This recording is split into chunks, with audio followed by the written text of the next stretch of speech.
Good morning. Well, might not be morning for you, but it is for us. I am going to walk you through my planner that I'm going to use for this upcoming homeschool year. It's a simple plan. This is by Mardel, which is a Christian bookstore associated with Hobby Lobby, like owned by the same people. Really, really fun store to go into if you've never been in there. Has some homeschooling curriculum, Christian books, knick-knacky stuff. This is, I think, my third year using this planner, and it's better this year than it was last year. Last year, it had thinner paper to make it a little smaller. Let's see. Let me pull out my one from last year. So here's the one from last year, and let's see if you can see those. So this one is a little thinner than this one because they changed the paper quality back to a better paper quality. I really like this planner. I'm trying to make sure you can see it, but I can't quite tell.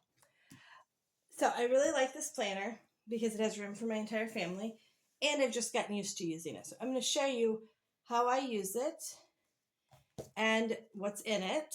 There is a pocket in the front. So there is a pocket in the very front. Then there's some information about what's in here. Now, this is only a homeschool planner. So it kind of talks about that. It's going to have calendars and student plans, monthly planning pages. It does not have budget forms and fitness plans, chore charts, medical records, personal planning. I use a different planner. I use a plum paper planner, and I'll show that in another video for my personal planning and my day-to-day planning. This is what I use for my planning out school. This is a Christian planner. It does have Bible verses. If you are not a Christian, you could probably still use it because there's nothing Christian about the actual use of it, but that might not be what you want to constantly see. But I love being able to see the Bible verses, the encouragement as I go through. I do love the design and the prettiness of it. I think they might now have one that is an undated. So this planner runs July through June, July of 24 to June of 25, which is how I run our school years, how our state runs the school years. We live in Nebraska. We do not have to turn anything into the state, which is awesome. And I really love, we have to file at the beginning of each school year and just say, hey, we're going to be homeschooling. But we do not have to turn any proof of any work to the state. I do like to have the proof of it for myself and just to see that I am actually, we are required to do 1,032 hours for elementary school. And I can't remember the exact number for high school. It's a little higher. But by that point, I'm counting high school credits, and we definitely get enough hours in for high school. So I can't remember the exact number. But I do like to have just to keep track of it. I don't actually fill this in. It's mine. I don't need all this information about myself in there. But I don't carry this with me. If you were going to carry it with you, you might want your name and phone number in case it got lost. It also has information about each child. I don't really need to keep track of my children's information here because I know their information. If you were homeschooling maybe somebody else's children, this might be super useful. Then they give you a set of sample pages to show how they would use it. And I will show you how I totally don't use it this way. But it's kind of nice that they give you how they would use it. So they write the student, they write the schedule for that student. Although I might use this to try to play with some things, but I allow my kids a lot of freedom in how they want to do their schoolwork during the day and the order that they want to do things. And we change up a lot based on what we have going on. Our weeks vary a lot, and so we don't necessarily have a super strict everyday schedule. But I might try. I got some scheduling ideas I want to work through, and I just haven't figured that out. The subjects down here, this is useful for me to make sure I don't forget something I wanted to teach my kids, because I will have 6 kids doing some type of school next year. My youngest will be starting preschool, but my second graduates, so I have 2 that will be in high school, 2 that will be in college, 1 high schooler, 2 middle schoolers, and then some elementary school kids. And so it is helpful to write down like what we're using, especially if it's something beyond the basics. Like, oh yeah, I wanted this kid to do Nebraska history this year, or I wanted this kid to do so. That could be useful. Here, what they do is lay out what lessons you're going to do um, each week. I don't do that because I don't find that works for our family very well. Almost all of our curriculum, well, so we do science and history at a co-op, so I don't have to plan those out. For math and language arts, we simply open and do the next lesson. Bible we do together, so I don't need to write out a plan for that way. But English, language arts, and math, we simply open and do the next lesson. And we do the good and the beautiful for most of the kids. It's very simple to open and just do the next lesson. But I will show you how I use this. Now, if I'm writing my own for curriculum, I probably will use this. So for the Nebraska history, I will probably make a checklist in here of the things that she needs to do for Nebraska history so I can make sure I assign her. But I think I have that typed up, and I might just print it and hand it to her to work through. Then they also have, like, for each month, it has so they have these sheets for up to 6 students, and I'll show you that in just a second. And then for each month, they have a things to accomplish, activities, reading list, supplies, websites, prayer requests. We don't really use this page. I would find this too many things in too many different places to do this. I might use these to write some notes or some thoughts about stuff, but I would not be using it for this. The reading list, I do want to work through a reading list for my 6th grader still worked into her language arts. So I'll need to double check her language arts and see if I need to add any reading, but she has a reading list in her language arts. So I think their reading list for all the kids are in there. And then if they have extra time to read, I let them choose what they want. My older two, my 10th and 8th grader, they are doing literature with me and some friends. So then there's a monthly calendar, which could be useful if you're counting out days and things. And then what they do is they write the subjects down the side and then each kid's assignment in here. I write my children's names down the side and their assignments. So each morning they can check their assignments, see what I've assigned them for the day. They can work through it and mark off what they've been assigned for the day. So I'll write like their math, their language arts. Let's see, what else do they have? They have usually Bible time with mom, piano practice, and then if there's some other things. Sometimes they have a 4-H project, or I want them to do a logic game, handwriting. So I just write their list here, and they go through and check out. If I run out of room here, I just use the space over here to add some more stuff. I don't write what they're doing in that subject. They know just to open it and do the next lesson. So I don't have to write down math, do lesson 7. They do open their math book, whatever lesson they're ready for, they do that one. I try to keep it simple because I do have 6 kids I'm planning for. This is a curriculum tracker where you can write down what curriculum you have, what you're using, or when you're trying to plan out for the next year. I don't use it this way. I use the curriculum tracker pages in the back for my passwords. And then they have a student attendance keeper for each student. We do not need to keep day attendance. Like I said, ours is an hour in our state, so I don't do this. But let me show you how I do use it. So again, there's some Bible verses. I want to make sure I don't show you pages with kids' names, but I don't think I have very many. So, okay, so this is a layout of the entire school year. Well, 2 years. It has all of 24 and all of 25 on here. What I do is I have circled here. You probably can't really see it because I circled it really lightly, but I have circled August 12th here. That is the day I intend for us to start school. It will be a really soft start because we have kids going back to college in those next 2 weeks. So as we're trying, that may be the week that we have a kid home that has been working all summer and we're packing kids up to go off to college. So it'll probably be a really soft start that week. We start our co-op on August 20th. So that week we will definitely jump back into getting started pretty heavily. But again, I think our one child doesn't go back to college till sometime that week, and we do want to soak in those times. We will not see her again till Thanksgiving. So I then count up, and I counted 9 weeks. There, if you go with a 36-week school year, that's 9 weeks for each quarter. So I count up about 9 weeks. I want to have an idea of where we should be for each quarter. So I counted that up, and that put us at October 11th to end quarter one.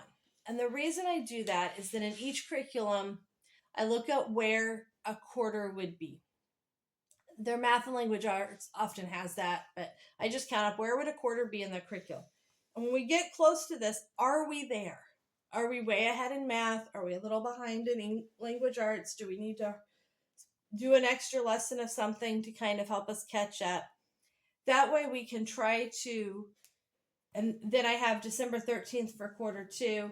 I may push, if that goes back a couple days, but ideally before Christmas, we'll be done with quarter two's work, and then we can have a couple weeks off around Christmas. But yeah, so I count up 9 weeks, and then 9 more weeks. And then I do that again, and that puts us at March 7th, and then May 2nd. Now, do I really think we'll finish by May 2nd? No, we will most likely have stuff that we are finishing up these weeks, and by, I would say, May 16th will be 100% done. That will probably be my ideal. But this gives me good aiming points for each quarter's material so that we can really have a goal. We do not have a lot of breaks built into our calendar, but we'll take them if the opportunity comes up. We do not have any big trips planned, but maybe we'll take a trip to go see the grandparents, or maybe Dad takes a couple of days off and we're going to go do a couple fun things and take the days off of school. So I do have plenty of leeway. I have several weeks, even if we didn't finish till the end of May, that would be fine. We actually often have really good weather the last few weeks of May. July tends to be super hot. And by October, mid-October, we can have snow. We just never know. Sometimes we won't have snow till December. We just don't know. So I do like to take advantage when we have nice weather of being able to get out and do some fun things. So that's part of why I aim to get done early, is so that we can have some nice days, because winter can drag on here sometimes. But we don't have any set vacations. I know some families have, like several vacations or trips planned or things like that. We don't have anything planned. I don't know if maybe something will come up. So we have flexibility. This is just to give me an idea. I do not make super strict plans that way, because we just don't have them for our life. How I am planning out my high schoolers' pages. These are my high schoolers' planning pages. There's a set of these planning pages that has a student schedule, and then 1, 2, 3, 4, 5, 6 of these overview curriculum pages. 1, 2, 3, 4, 5, 6.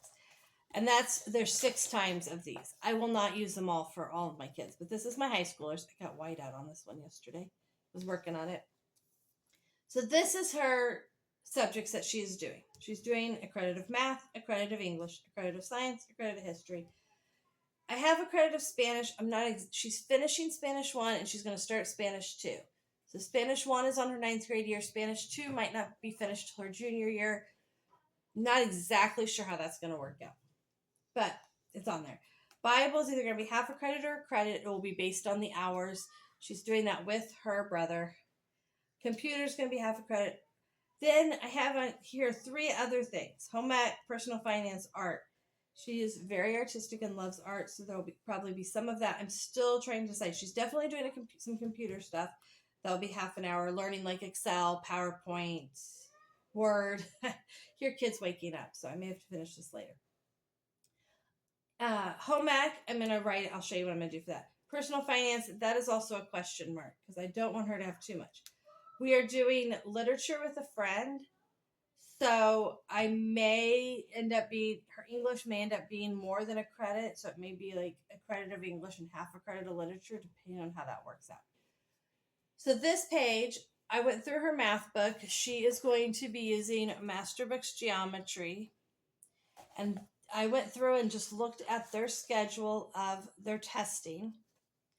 And then I filled it in here. So chapter 1, work test. 2, work test. I don't grade daily work as far as like exact grades on it. I grade more on completion and learning. So she will complete the work. We'll go over it. We'll discuss problems, correct problems, but I don't like give a grade on that. The test we'll grade. And then there's a midterm and a final. So I wrote, this will be her grade sheet for math. Then here, this will be it'll be a grade sheet, but it'll also be a listing of what she accomplishes because she's doing literature. So I will write down the literature that we do. She is doing some IEW. I am not quite sure how much IEW we're going to get through because we're doing literature, IEW, and grammar for English. And since we're doing all three of those, I do not want to overwhelm any of them. I want to keep a balance so it's still only 1 credit's worth of school. So that's like about 5 hours a week to get that. So we won't do all of the IEW, but we'll do some of it. And then she has a grammar book she's going to go through. Bible, I am only counting hours for that. I have a couple things I'm going to do with her and her brother together. We might or might not do the worksheets and the tests and things in there. I am all about learning, not just having proof that we did work. Computer, I am still working on exactly what her computer class is going to look like. It's going to be half a credit, which for a non-core class is 60 hours. So I need to get 60 hours for her for computer time. So I have a couple of things I found on Teacher Pay Teacher that I think I'm going to use, and then we will keep track of the hours on here. Home ec also will be 60 hours. I am going to write a list here of projects I want her to accomplish. I want her to make some certain meals. I want her to learn some basic sewing. I need to see if there's anything else I want to put on there. Those are the two. There is a fly flying around here driving me crazy. Those are the basic things I want to get on here for home ec. I did not put anything else because I'm not quite sure what it's all going to look like. Spanish, I will need to put in here. I must not have gotten it. Spanish, I will pull out last year's grade sheet and add to it. And then art, if we decide she's doing art for this year, I will use this to keep track of our art hours also. Okay, and then there is one for every student. I will probably list their subjects, but I will not do grade sheets for all of them, but if it's because I only keep grades for high school.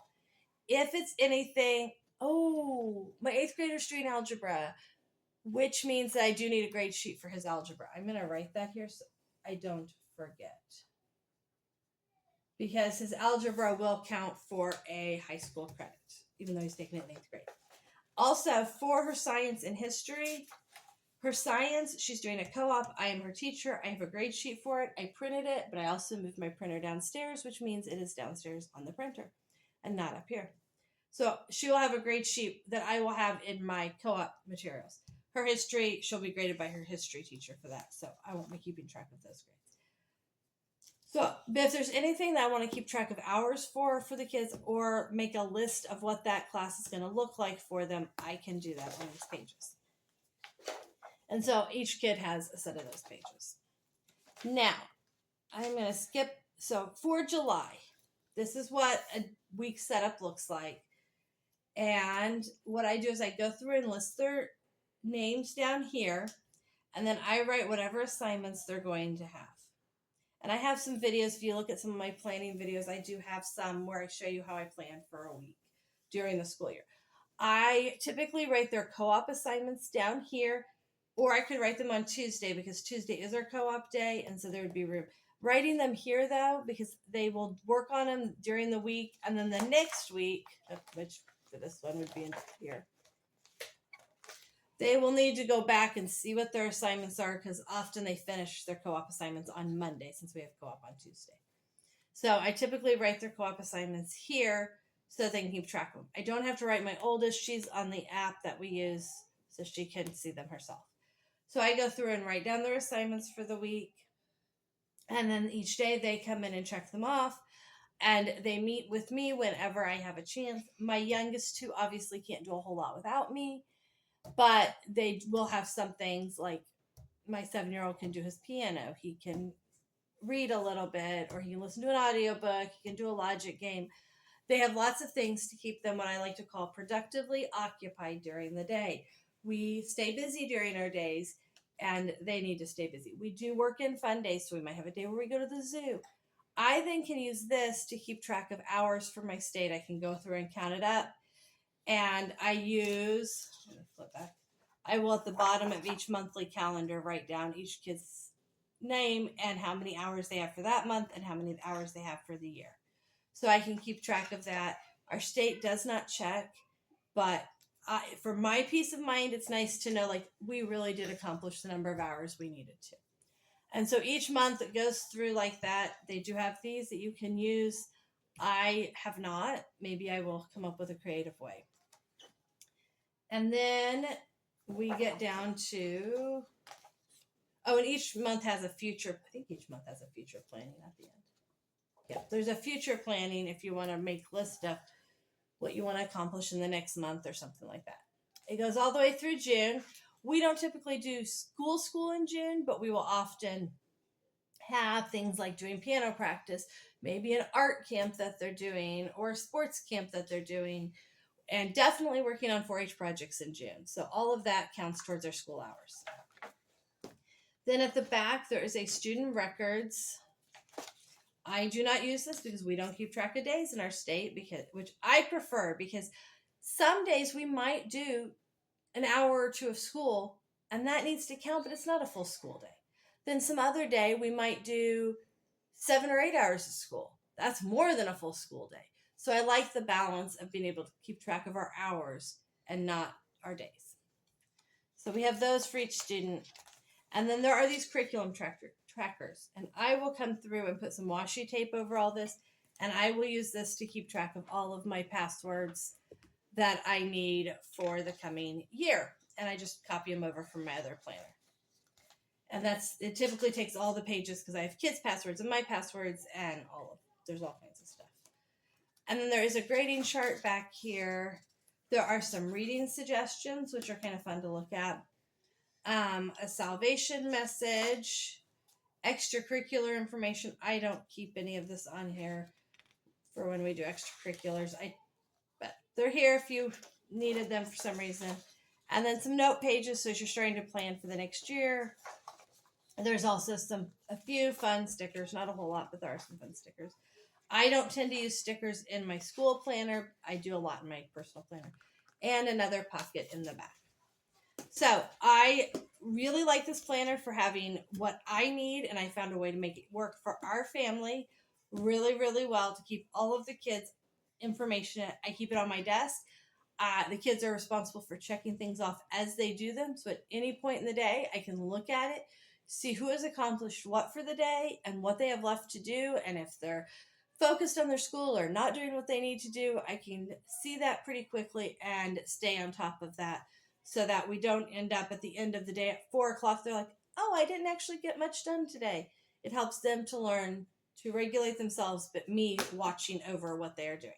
So I hope that gives you some information about this planner and to see how we use it. Let me know what homeschool planner you like to use.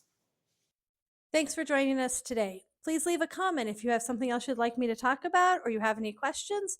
Please hit the like button and subscribe to see more videos about what we do.